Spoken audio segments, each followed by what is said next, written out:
अस्सलाम वालेकुम स्टूडेंट्स, कैसे हैं आप सब। मैं हूं बाबर मुमताज। स्टूडेंट्स, आज हम ह्यूमन बॉडी का एक बहुत अहम सिस्टम डिस्कस करेंगे।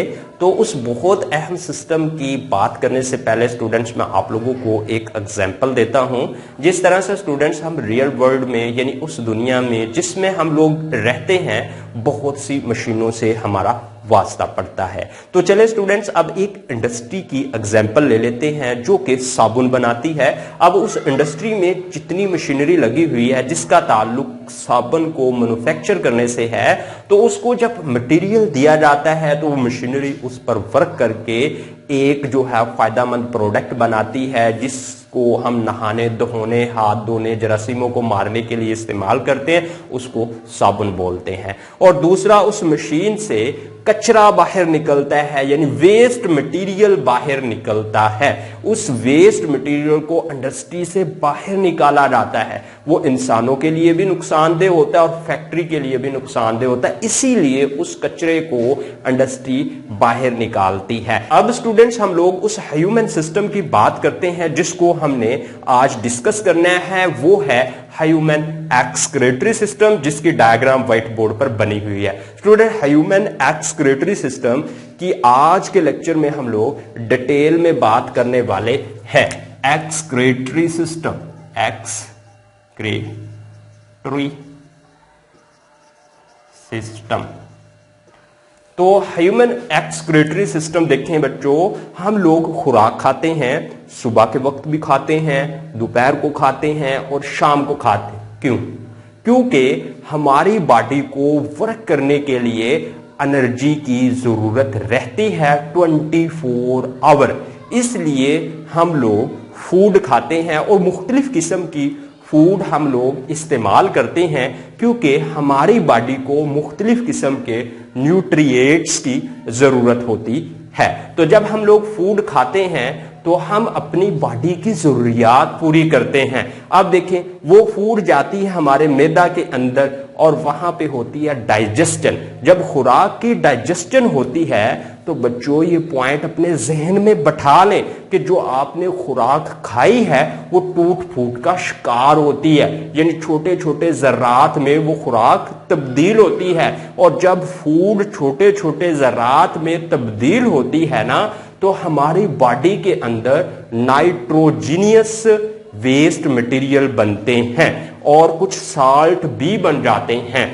ये नाइट्रोजीनियस वेस्ट मटेरियल जो हैं, ये हमारी बॉडी के लिए नुकसानदेह हैं। जिस तरह से इंडस्ट्रियल वेस्ट इंडस्ट्री के लिए नुकसानदेह है, बिल्कुल इसी तरह नाइट्रोजीनियस वेस्ट मटेरियल जो है ह्यूमन बॉडी के लिए बहुत ज्यादा नुकसानदेह हैं। अब इन ह्यूमन बॉडी के अंदर जो नाइट्रोजीनियस वेस्ट मटेरियल बन चुके हैं, इनको बाहर खारिज किया जाता है।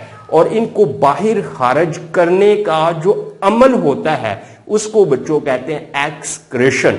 और जो सिस्टम ये काम करता है, यानी ह्यूमन बॉडी से नाइट्रोजीनियस वेस्ट मटेरियल को बाहर निकालता है, उस सिस्टम को कहते हैं एक्सक्रीटरी सिस्टम।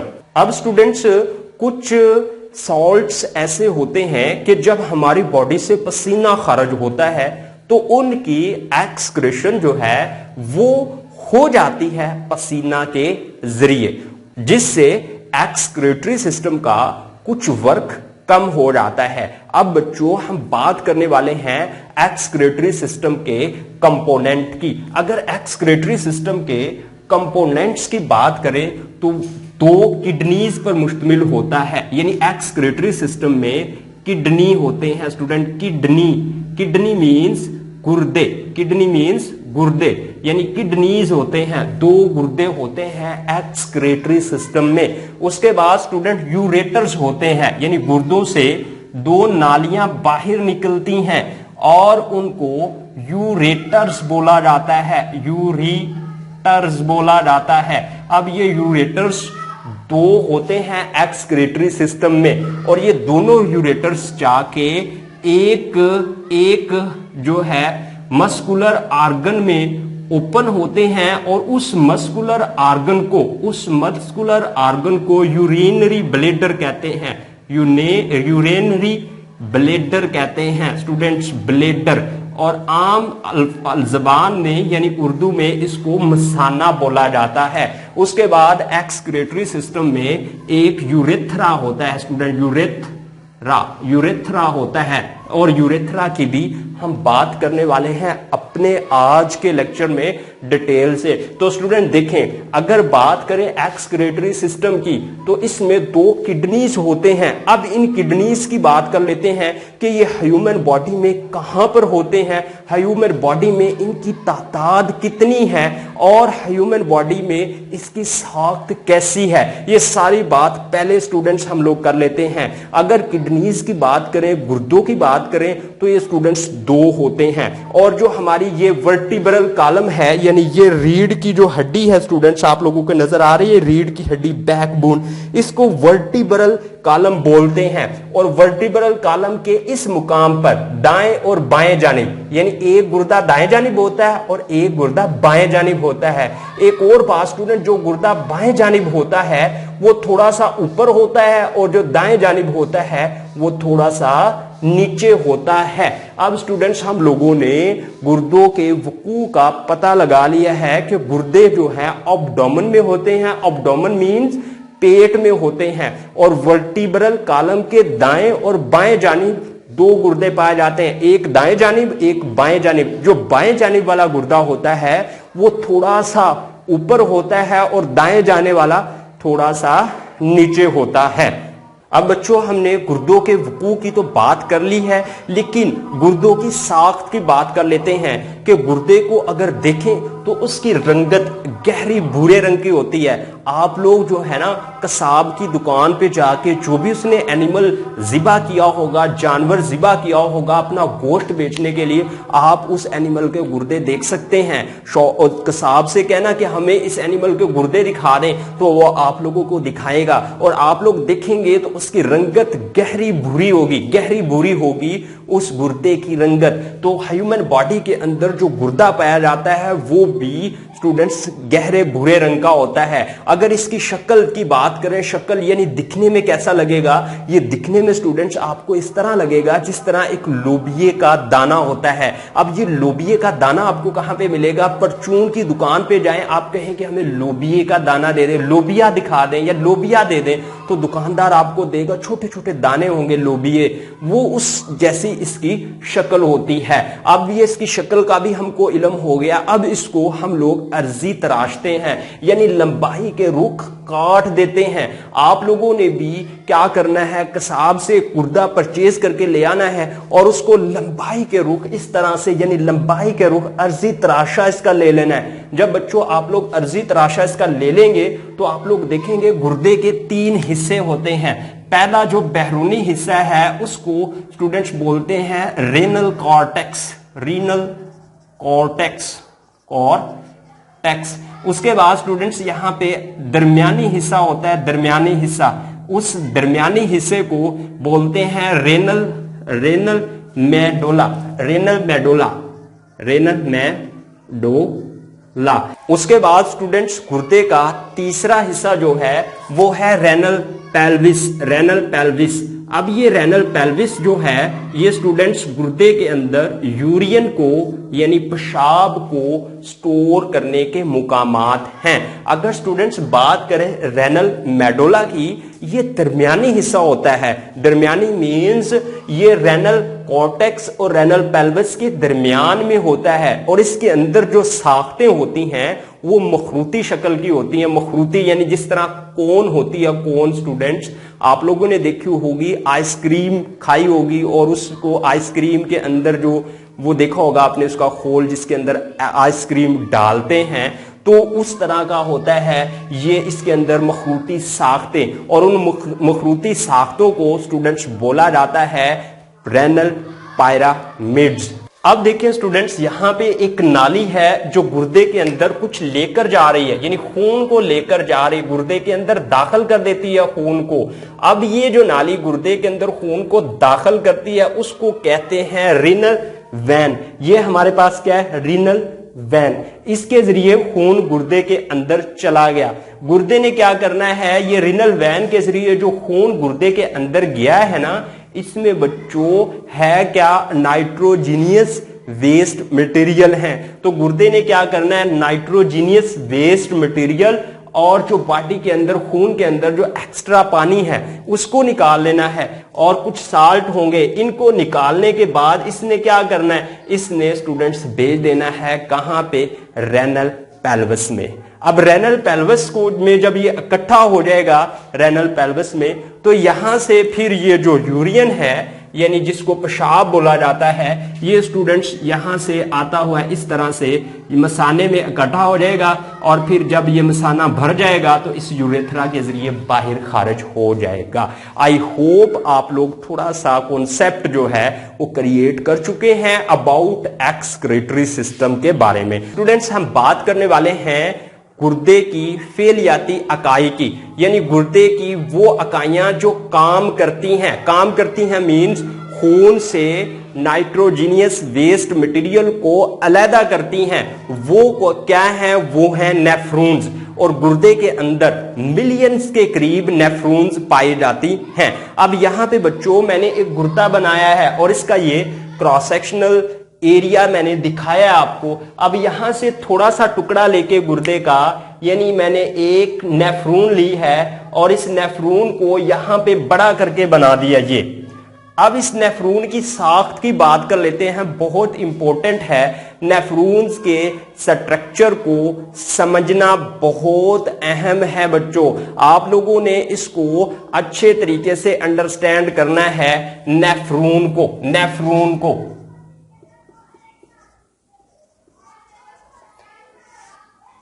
अब देखें बच्चों, ये वाला जो हिस्सा है नेफ्रॉन्स का, ये वाला हिस्सा जो आपको नजर आ रहा है मेरे दोनों हाथों के दरमियान, इसको कहते हैं कि ये रेनल कार्पसल है। रेनल कार्पसल रेनल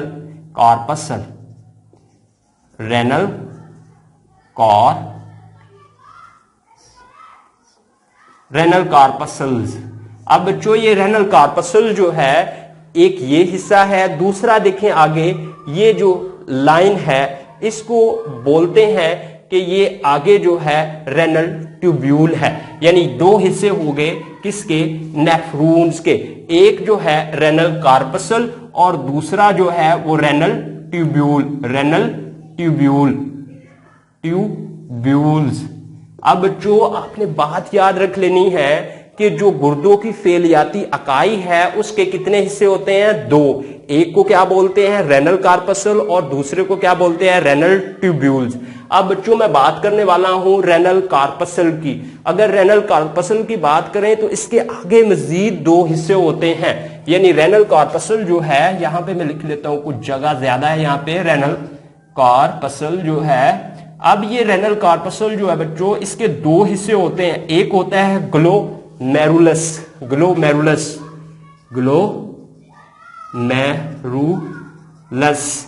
उसके बाद स्टूडेंट दूसरा इसका हिस्सा जो है वो होता है बोमेन कैप्सूल्स।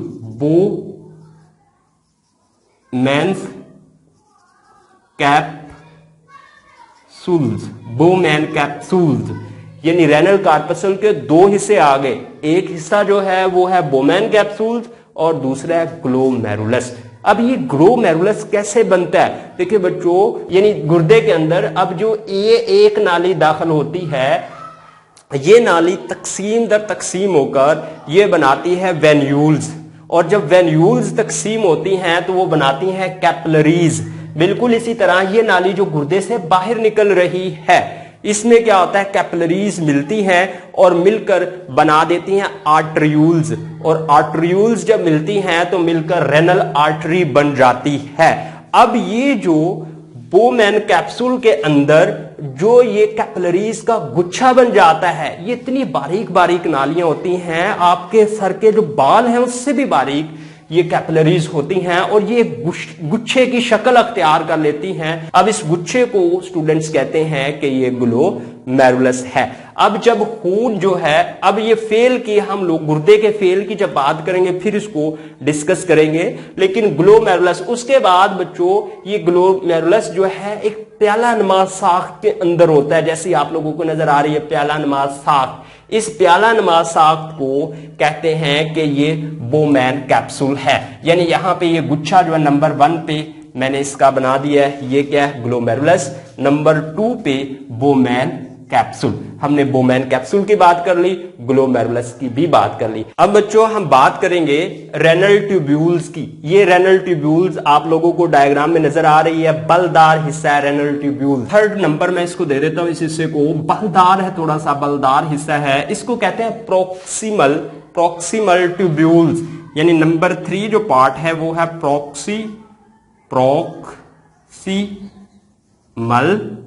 प्रॉक्सिमल ट्यूब्यूल्स, यानी ये प्रॉक्सिमल ट्यूब्यूल्स आ गया हमारे पास। उसके बाद देखें इसकी शक्ल अंग्रेजी के हरफ यू से मिलती है, जिस तरह से हम लोग अंग्रेजी का हरफ यू लिखते हैं, और इसको कहते हैं लूप ऑफ हैनले, लूप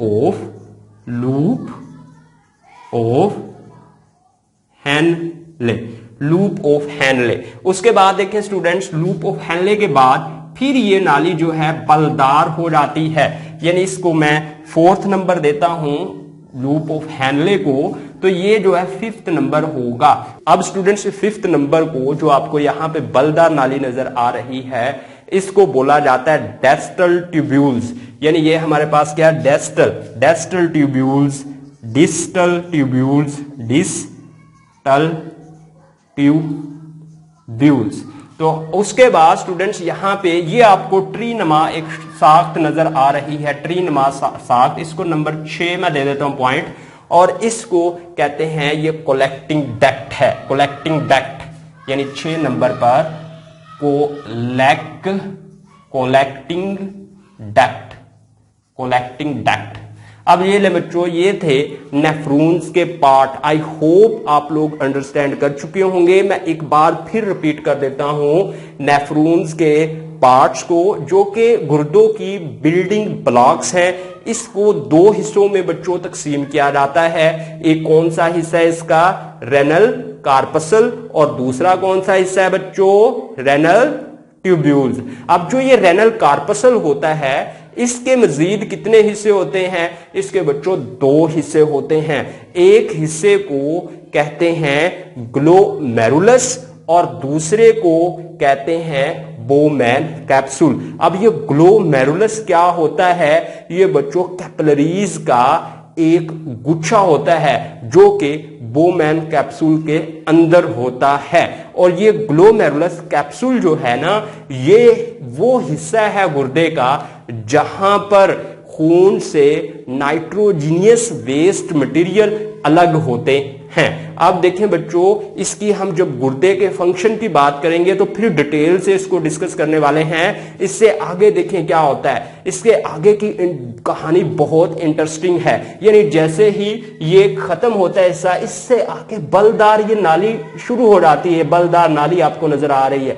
इस बलदार नाली को स्टूडेंट्स बोलते हैं कि ये रेनल ट्यूब्यूल्स हैं, रेनल ट्यूब्यूल्स हैं। अब इस बलदार नाली के आगे मजीद हिस्से होते हैं। यहां पे 3 नंबर पे जो मैंने नाम लिखा है, इसको बोलते हैं प्रॉक्सिमल ट्यूब्यूल, यानी ये प्रॉक्सी ट्यूब्यूल है, प्रॉक्सिमल ट्यूब्यूल है। उसके बाद देखें स्टूडेंट, यहां पे यू की शक्ल अख्तियार कर लेता है ये नेफ्रॉन्स, और इस यू की शक्ल को कहते हैं कि ये लूप ऑफ हैनले है। उसके बाद स्टूडेंट यहां पे देखें ये नाली फिर बलदार हो जाती है और इसको फिर कहते हैं डेस्टल ट्यूब्यूल्स। उसके बाद यहां पे देखें ये नाली जो है ये कलेक्टिंग डक्ट है, और ये कलेक्टिंग डक्ट जो है ये आगे जाकर गुर्दे के अंदर जो यूरियन स्टोरेज है जिसको रेनल पेल्वस बोलते हैं, वहां पे जाके कलेक्टिंग डक्ट जो है वो ओपन होती है। आई होप स्टूडेंट्स आप लोग नेफ्रॉन्स की साख को अंडरस्टैंड कर चुके होंगे, और इस तरह की मिलियंस के करीब जो है वो नेफ्रॉन्स अवेलेबल होती हैं किडनी के अंदर। अब बच्चों हम बात कर लेते हैं गुर्दों के फंक्शन की। गुर्दों के फंक्शन की बात करेंगे डिटेल में कि गुर्दे किस तरह से काम करते हैं। आप देखें बच्चों, हमारी बॉडी के अंदर जो खून है वो अब 2 तरह का है। एक तरह का खून तो वो है जिसके अंदर नाइट्रोजीनियस वेस्ट मटेरियल है। अब वो नाइट्रोजीनियस वेस्ट मटेरियल वाला जो खून है वो दाखिल होता है गुर्दे के अंदर। यानी जिसके अंदर नाइट्रोजीनियस वेस्ट मटेरियल्स होते हैं, वो रेनल वैन के जरिए गुर्दे के अंदर दाखिल हो जाता है। अब जब ये गुर्दे के अंदर दाखिल होता है ना, तो रेनल वैन्स जो है वो तकसीम होती है, और तकसीम होकर अब देखें स्टूडेंट्स, ये जो छोटी छोटी कैपिलरीज हैं ये गुच्छों की शक्ल अख्तियार करके जो है ग्लोमेरुलस बनाती हैं। और जब नाइट्रोजन वाला जो वेस्ट मटेरियल खून में शामिल हो, अब जब नाइट्रोजनियस वेस्ट मटेरियल वाला खून इन ग्लोमेरुलस के अंदर पहुंचता है, तो ग्लोमेरुलस यहां से खून से पानी और नाइट्रोजनियस वेस्ट मटेरियल्स को निकाल लेता है। अब देखिए यहां पे जब ये निकलता है, तो निकलने के बाद ये मैंने यहां पे कुछ डॉट्स बना दिए हैं, तो मान लीजिए कि ये नाइट्रोजीनियस वेस्ट मटेरियल है और वाटर है। अब ये पानी यहां से आके क्या करता है, यानी जो नेफ्रॉन्स का आगे हिस्सा है, कौन सा हिस्सा है, बहुत इंपॉर्टेंट है, इससे अगला हिस्सा है रेनल ट्यूब्यूल्स वाला। और रेनल ट्यूब्यूल्स वाला कौन सा हिस्सा, जिसको स्टूडेंट्स हम कहते हैं प्रॉक्सिमल ट्यूब्यूल्स।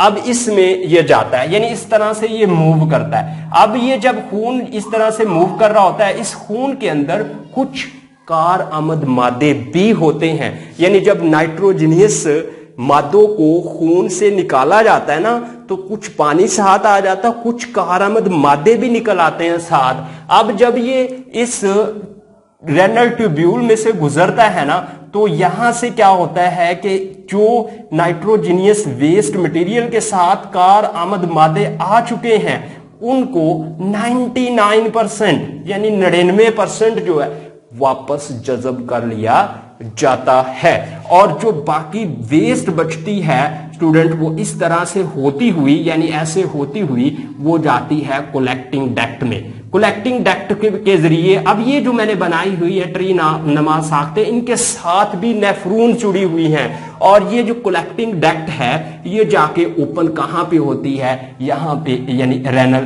पेल्विस में। अब ये रेनल पेल्विस जो है यहां पे जाके जो गुर्दे के अंदर ये स्टोरेज है, और यहां पे यूरियन होता है गुर्दे के अंदर। अब ये जब रेनल पेल्विस भर जाता है, तो यूरेटर्स के जरिए जो ये यूरियन है वो जाके यहां पे यूरिनरी ब्लैडर में जमा होना शुरू हो जाता है। ये है स्टूडेंट्स फंक्शन किसका, किडनी का।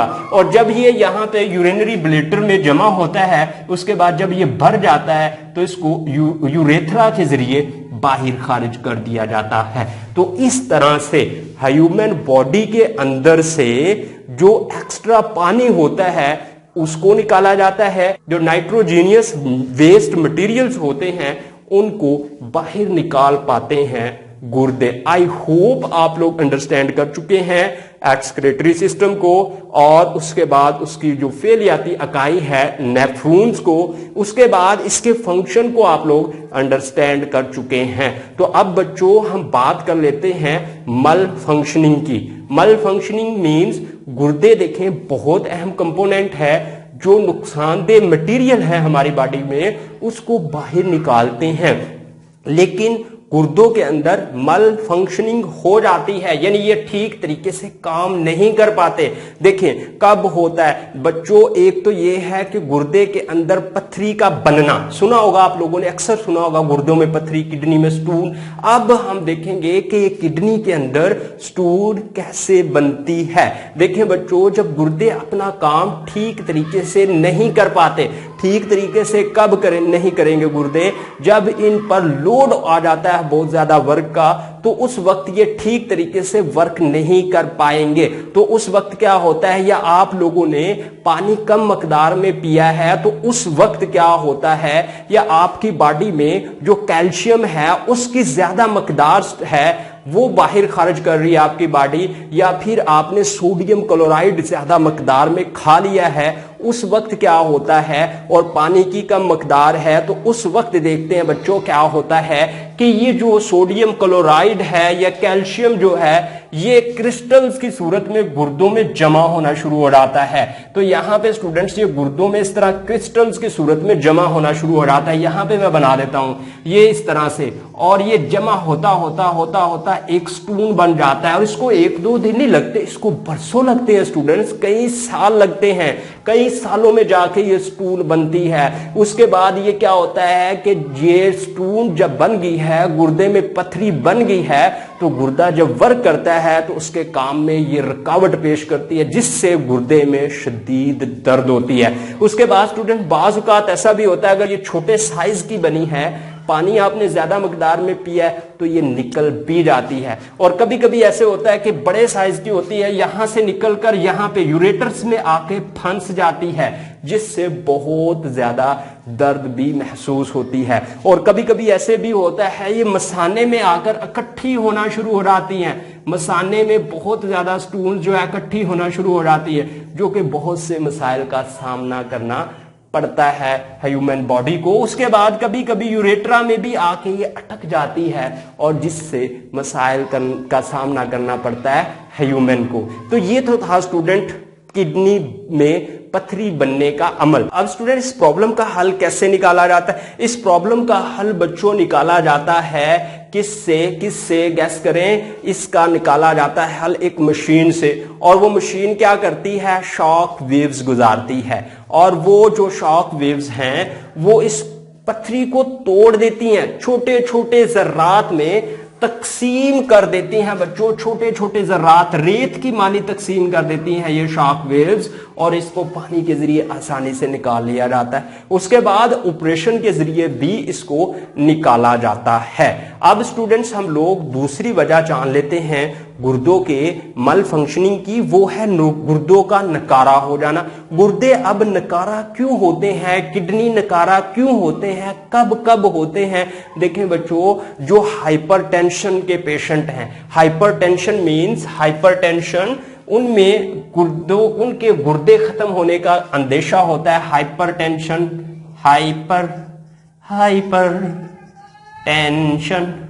हाइपरटेंशन।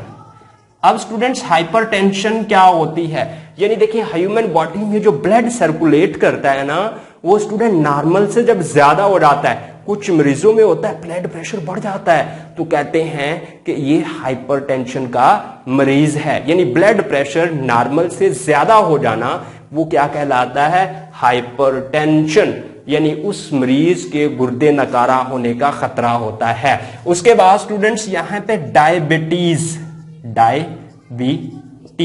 अब डायबिटीज स्टूडेंट्स आप लोगों ने सुनी होगी ये बीमारी, ये डायबिटीज है शुगर लेवल का बढ़ जाना, यानी शुगर होना। जिस बंदे को शुगर होती है उसको खतरा है किसका? गुर्दे नकारा होने का। यानी शुगर का लेवल खून में ज्यादा होता है, तब भी जो है वो डायबिटीज की बीमारी से गुर्दे नकारा हो सकते हैं। उसके बाद गुर्दे में कोई इन्फेक्शन हो गया है और लंबे अरसे तक वो इन्फेक्शन चल रहा है, जिस तरह से स्टूडेंट्स ये स्टून निकल रही थी, निकलते निकलते इसने इन्फेक्शन कर दिया आपके गुर्दे में, वो इन्फेक्शन फैलेगा और आपके गुर्दे के नकारा होने की वजह बन सकता है।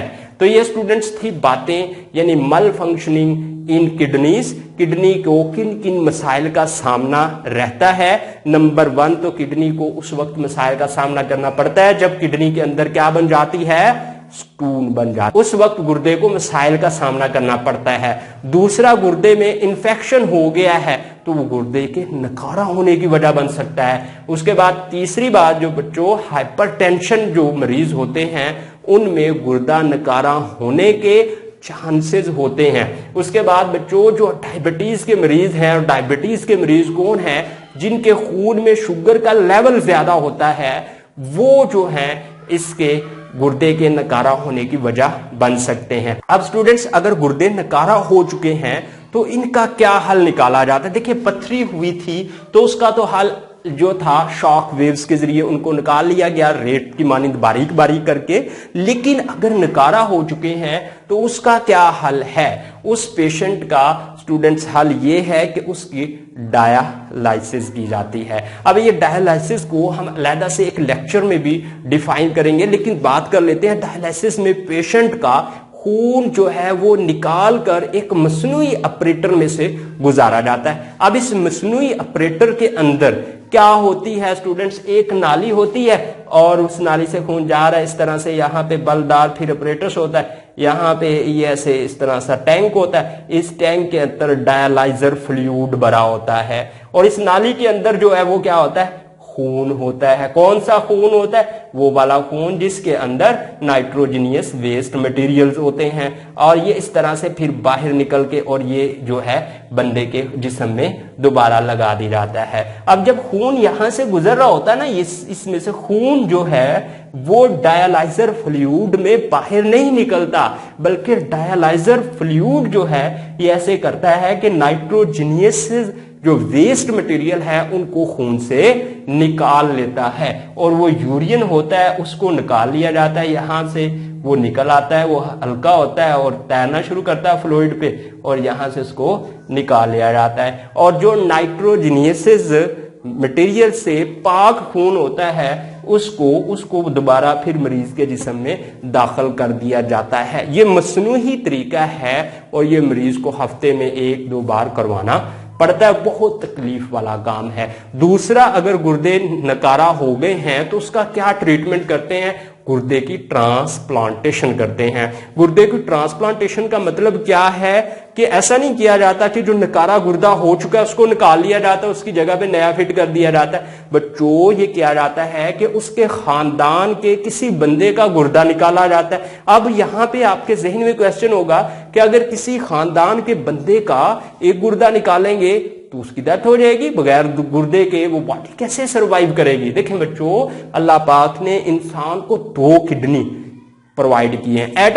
एट अ टाइम एक किडनी काम करता है, दूसरा रेस्ट में। अगर उसमें कोई मसला हो गया है तो फिर दूसरा भी काम करना चाहिए। अगर दोनों में मसला पैदा हो गया तो फिर दोनों नकारा हो गया तो फिर ट्रांसप्लांट की जाती है और वो फिर जब सेहतमंद बंदे से एक किडनी लिया जाता है तो एक किडनी से उसका गुजारा हो जाता है और जो नकारा गुर्दा हुआ है उसको बाहर नहीं निकाला जाता। देखिए कुदरत का निजाम देखें बच्चों कि अल्लाह पाक ने एक किडनी को और लगाने की जगह छोड़ी हुई है वहां पे। अब उस जगह पे जो ट्रांसप्लांट किया सेहतमंद किडनी जो है उसको लगा दिया जाता है और जो नकारा हो गया था उसको भी लगा रहने दिया जाता है।